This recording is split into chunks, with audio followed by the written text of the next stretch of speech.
السلام علیکم ورحمۃ اللہ وبرکاتہ۔ نور الانوار کا درس سماعت کریں۔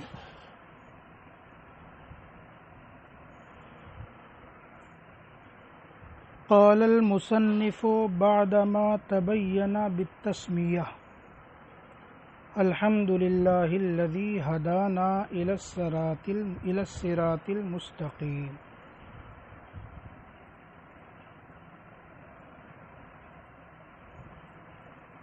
شارح کہتے ہیں صاحب نور الانوار کے مصنف نے، یعنی کتاب المنار کے مصنف نے، بسم اللہ سے برکت حاصل کرنے کے بعد، انہوں نے اپنی کتاب کے شروع میں بسم اللہ لکھی، اس سے برکت حاصل کرنے کے بعد انہوں نے فرمایا، منار کے مصنف نے بسم اللہ سے برکت حاصل کرنے کے بعد فرمایا، الحمد للہ الذی ہدانا الی الصراط المستقیم۔ تمام تعریفیں ثابت ہیں اس اللہ کے لیے جس نے ہمیں ہدایت دی سیدھی راہ کی طرف۔ یہ ماتن نے کہا، تمام تعریفیں ثابت ہیں اس اللہ کے لیے جس نے ہمیں ہدایت دی سیدھے راستے کی طرف۔ اب صاحب نور الانوار کہتے ہیں کہ الحمدللہ، اس کی تفسیر کیا ہے؟ حمد سے کیا مراد ہے؟ اللہ کسے کہتے ہیں؟ تو فرمایا کہ اس کی تفسیر واضح ہے، یہ بار بار آپ کتابوں کے خطبے میں پڑھتے رہتے ہیں، سمجھتے رہتے ہیں کہ الحمدللہ کی تفسیر کیا ہے۔ حمد کہتے ہیں اختیاری خوبی پر زبان سے تعریف کرنا، چاہے وہ نعمت کے بدلے میں ہو یا نعمت کے بدلے میں نہ ہو، اور اللہ یہ ذات واجب الوجود کا عالم ہے، تو الحمدللہ کی تفسیر واضح ہے۔ اس کے بعد متن میں لفظ آیا ہدانا، جس نے ہمیں ہدایت دی، ہماری رہنمائی کی۔ تو ہدایت کا معنی کیا ہے وہ بتایا صاحب نور الانوار نے۔ ہدایت کا معنی یہ بتایا، مطلوب تک پہنچانے والی دلالت، ایسی رہنمائی جو مطلوب تک پہنچا دے، ایسی رہنمائی کو ہدایت کہتے ہیں۔ ایک معنی یہ بتایا، اور ایک معنی یہ بتایا کہ جو راستہ مطلوب تک جاتا ہو اس پر رہنمائی کرنا یہ ہدایت ہے۔ ایک تو یہ کہ عین مطلوب تک پہنچا دے، پہنچانے والی رہنمائی وہی ہدایت ہے، اور ایک یہ کہ رہنمائی یہ مطلوب تک نہ پہنچائے بلکہ رہنمائی کر کے صرف مطلوب تک جانے والے راستے کو بتا دیا جائے کہ اس طریقے سے مطلوب تک پہنچ جاؤ گے۔ دونوں میں فرق ہوا، ایک ایسی رہنمائی کرنی کہ اسے مطلوب تک پہنچا دیا جائے کہ یہ مطلوب ہے، اور ایک اس طور پر رہنمائی کرنا کہ مطلوب تک جو چیز پہنچا رہی ہے وہ بتا دی جائے کہ اس پر چلو گے تو مطلوب تک پہنچ جاؤ گے۔ یہ دونوں معنی ہدایت کا ہو سکتا ہے۔ وَأَمَّا الْهِدَایَةُ فَكَمَا قِیلَ، اور ہدایت تو جیسا کہ کہا گیا ہے، الدلالۃ الموصلۃ الی المطلوب، وہ دلالت جو مطلوب تک پہنچانے والی ہو، او الدلالۃ علی ما یوصل الی المطلوب، یا وہ دلالت جو اس پر رہنمائی کرے جو مطلوب تک پہنچانے والی ہے۔ بذات خود رہنمائی مطلوب تک نہ پہنچائے بلکہ جو چیز جو راستہ مطلوب تک پہنچا رہا ہے اس کی طرف رہنمائی ہو۔ وَأَجْمَعُوا عَلَىٰ أَنَّهُ إِذَا نُسِبَ إِلَى اللَّهِ تَعَالَى يُرَادُ بِهِ الْأَوَّلُ وَإِذَا نُسِبَ إِلَى الرَّسُولِ أَوِ الْقُرْآنِ يُرَادُ بِهِ الثَّانِي۔ تو ہدایت کا یہاں پر دو معنی بتایا، ایک مطلوب تک پہنچانا اور ایک مطلوب تک پہنچانے والے راستے کو بتا دینا، دکھا دینا۔ صاحب نور الانوار یہ کہتے ہیں کہ علماء کا اس پر اتفاق ہے کہ جب لفظ ہدایت کی نسبت اللہ تعالیٰ کی طرف کر دی جائے تو اس لفظ سے مراد پہلا والا معنی ہے، یعنی مطلوب تک پہنچانا، اور جب ہدایت کی نسبت رسول پاک کی طرف کی جائے یا قرآن کی طرف کی جائے تو اس سے مراد ہدایت کا دوسرا معنی، یعنی مطلوب تک جانے والے راستے کو دکھا دینا، یہ معنی مراد ہے۔ نسبت کے اعتبار سے ہدایت کا معنی مختلف ہے۔ اللہ کی طرف نسبت ہو تو ہدایت کا مطلب الدلالۃ الموصلۃ الی المطلوب، مطلوب تک پہنچانے والی دلالت، اور جب ہدایت کی نسبت رسول پاک کی طرف یا قرآن کی طرف ہو تو اس سے مراد الدلالۃ علی ما یوصل الی المطلوب، یعنی جو راستہ مطلوب تک جاتا ہے اس پر رہنمائی کر دی جائے۔ تو مختلف نسبتوں سے ہدایت کا مختلف معنی ہے۔ ایک اعتبار سے ایک نسبت سے ہدایت کا معنی ہے مطلوب تک پہنچانا، اور ایک اعتبار سے ہدایت کا معنی ہے مطلوب تک جانے والے راستے تک پہنچانا۔ وَأَجْمَعُوا عَلَىٰ أَنَّهُ إِذَا نُسِبَ إِلَى اللَّهِ تَعَالَىٰ يُرَادُ بِهِ الْأَوَّلُ۔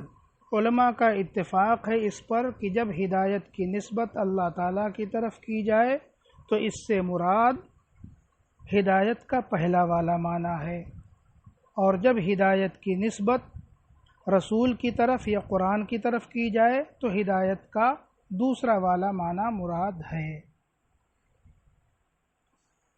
وقالوا ایضاً، اور علماء نے ایک بات اور کہی ہے۔ ایک بات اور کیا کہی ہے؟ وہ یہ کہ جب لفظ ہدایت متعدی بنایا جائے مفعول ثانی کی طرف بغیر کسی واسطے کے،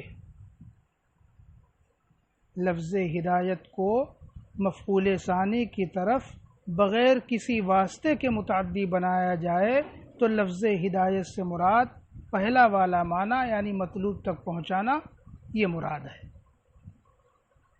اور جب لفظ ہدایت کو متعدد بنایا جائے مفعول ثانی کی طرف لفظ الی کے واسطے سے یا لفظ لام کے واسطے سے تو لفظ ہدایت سے مراد دوسرا والا معنی راستہ دکھانا، اراءۃ الطریق، یہ مراد ہے۔ تو علماء کے اس قول کا خلاصہ کیا ہوا کہ جب متعدی ہو مفعول ثانی کی طرف بغیر کسی واسطے کے تو اس سے مراد مطلوب تک پہنچانا ہے، اور جب لفظ ہدایت متعدی ہو دوسرے مفعول کی طرف لفظ الی یا لام کے واسطے سے تو اس سے مراد دوسرا والا معنی یعنی اراءۃ الطریق، راستہ دکھانا، یہ مراد ہے۔ اب اس متن کو دیکھ لیجیے ایک مرتبہ، وہاں پر کیا ہے؟ الحمدللہ الذی ہدانا الی الصراط المستقیم، تمام تعریفیں ثابت ہیں اللہ کے لیے جس نے ہمیں ہدایت دی سیدھی راہ کی طرف، سیدھے راستے کی طرف۔ تو علماء کے اگر پہلے قول کو لیا جائے جس میں انہوں نے یہ کہا کہ ہدایت کی نسبت اللہ کی طرف ہو تو اس سے مراد مطلوب تک پہنچانا ہے، تو یہاں پر ہدایت کی نسبت کس کی طرف ہے؟ اللہ کی طرف، وہ اللہ جس نے ہمیں ہدایت دی، تو ہدایت کی نسبت اللہ کی طرف ہے۔ تو علماء کے اس قول کے مطابق یہاں پر ہدایت کا کون سا معنی مراد ہوگا؟ پہلا والا، دلالت موصلہ الی المطلوب، مطلوب تک پہنچانے والی دلالت۔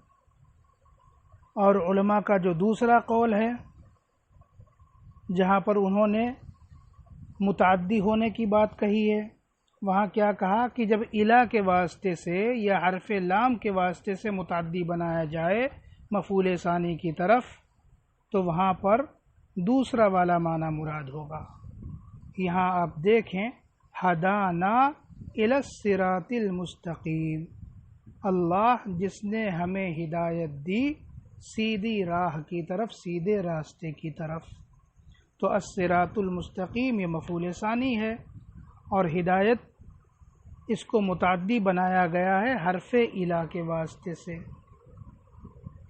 تو یہ قول یہ چاہتا ہے کہ یہاں پر ہدایت سے مراد اراءۃ الطریق ہو، کیونکہ الا کے ذریعے متعدی بنایا گیا ہے۔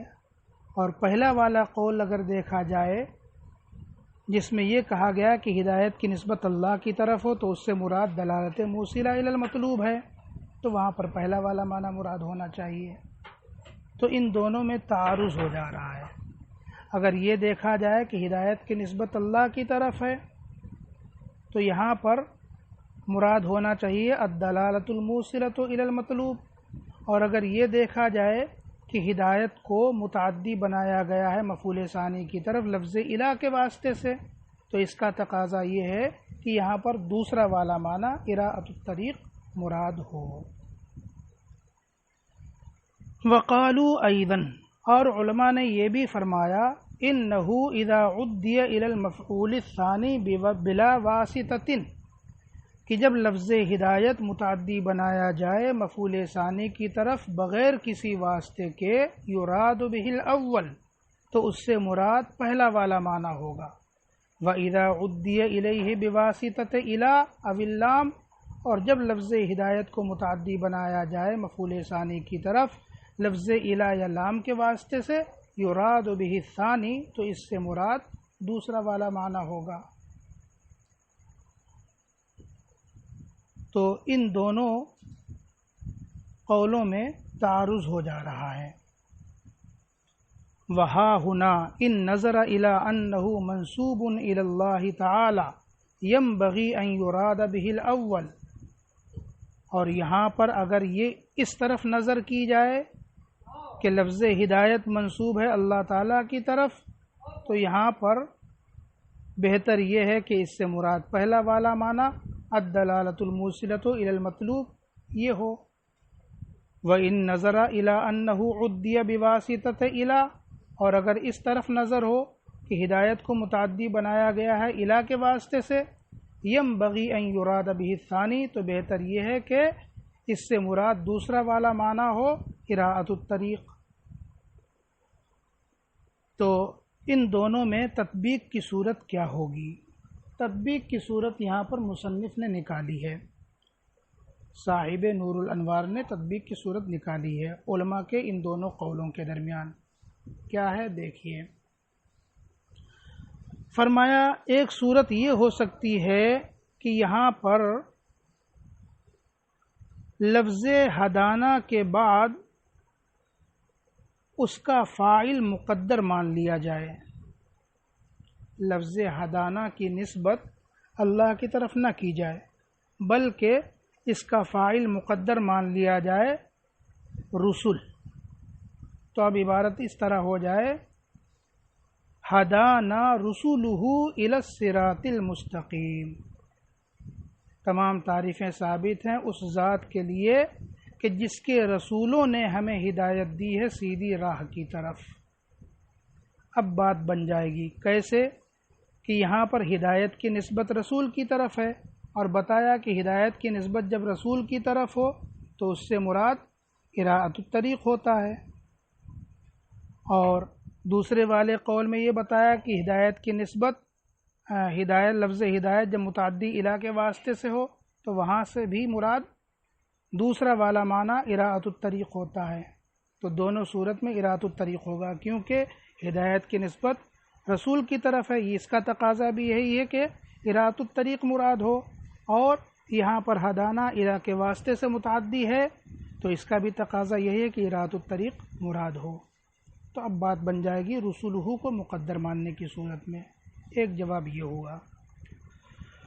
تطبیق کی صورت ایک اور بتائی، وہ یہ کہ یہاں پر الی صراط مستقیم جو حرف الا آیا ہے مفعول ثانی کے ساتھ، یہ الا زائد ہو، الا یہ زائد ہو، محض تاکید کے لیے، کلام کے اندر تقویت پیدا کرنے کے لیے اس کو لایا گیا ہے، ہاں، ورنہ ہدانہ متعدی جو ہے بغیر کسی واسطے کے ہے، الا جو ہے یہ زائد ہے بس۔ تو جب زائد ہو تو اب اگر یہ دیکھا جائے کہ ہدانہ کی نسبت وہاں پر پہلے قول میں کہا گیا کہ ہدا لفظ ہدایت کی نسبت جب اللہ کی طرف ہو تو وہاں پر پہلا والا معنی مراد ہوتا ہے، تو وہاں پر ہم اگر لفظ ہدانہ کی نسبت اللہ کی طرف مان لیں تو پہلا معنی الدلالۃ الموصلہ مراد ہوگا، اور اسی طریقے سے الا کو جب زائد مان لیں تو یہ متعدی ہو گیا بغیر کسی واسطے کے، تو جب بغیر کسی واسطے کے متعدی ہو تب بھی وہاں پر پہلا والا معنی الدلالۃ الموصلہ مراد ہوتا ہے۔ ایک صورت یہ بن جائے گی کہ لفظ الا کو زائد مان لیا جائے، ہدانہ کی نسبت ذات باری ہی کی طرف ہو، الا صراط مستقیم میں جو الا ہے اسے زائد مان لیا جائے۔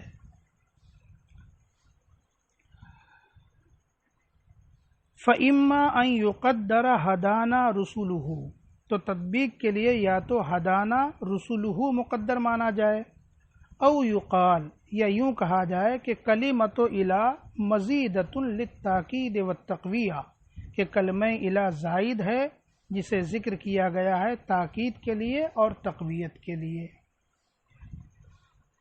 جو بھی جواب دیا جائے وَبِالْجُمْلَةِ لَا يَخْلُو هَذَا عَنْ تَمَحُّلٍ، حاصل یہ کہ مصنف کا یہ کلام تکلف سے خالی نہیں ہے، بہرحال جواب دینا پڑے گا، جواب پر اعتراض پڑے گا تو اس اعتراض کا بھی جواب دینا پڑے گا، تکلف کرنا پڑے گا، تو اس میں تکلف بہرحال ہے، تکلف سے خالی نہیں ہے، اگرچہ اس کے جواب ممکن ہے جواب دیا جا سکتا ہے مگر تکلف ہے، بس اچھی طرح اسے سمجھ لیں۔